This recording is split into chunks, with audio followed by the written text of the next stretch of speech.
तर ठाण्यामध्ये मंत्री प्रताप सरनाईक यांच्या दहीहंडी उत्सवात जय जवान पथकाने 10 थरांचा विक्रम केला। प्रो गोविंदा लीगमध्ये संधी न मिळाल्याने जय जवान पथकाची नाराजी होती। मात्र आज सरनाईकाने आयोजित केलेल्या दहीहंडी उत्सवात जय जवानचं पथक सहभागी झाले। यानंतर पूर्वेश सरनाईक यांनी प्रतिक्रिया दिली। पाहूया।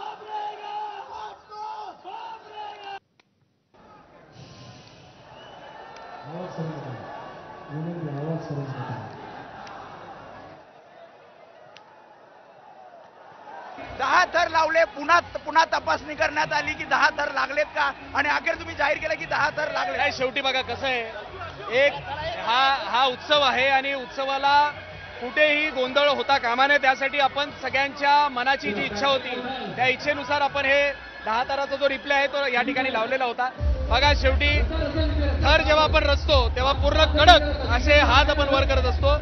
थोड्याने हुकलं असेल पण मी त्यांना तेच सांगितलं की प्रताप सरनाईक साहब का दिल बहुत बड़ा है। तुम्ही हे पण म्हणलात की काही जण सरनाईक कुटुंबापासून दूर करण्याचा प्रयत्न करतोय, राजकारण झालं की नाराजी आता दूर झाली। बघा त्यांना मी सांगितलं, शेवटी माझ्या इथे मी त्यांना आमंत्रण दिलं आणि ते आले, आणि नक्कीच हे शेवटी हा खेळ आहे, या खेळामध्ये कधीच राजकारण नाही आलं पाहिजे।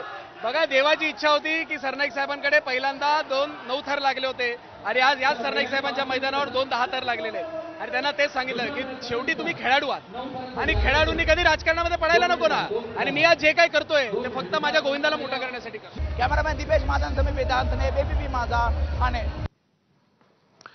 तर जय जवान पथकापूर्वी आज सकाळी ठाण्यामध्ये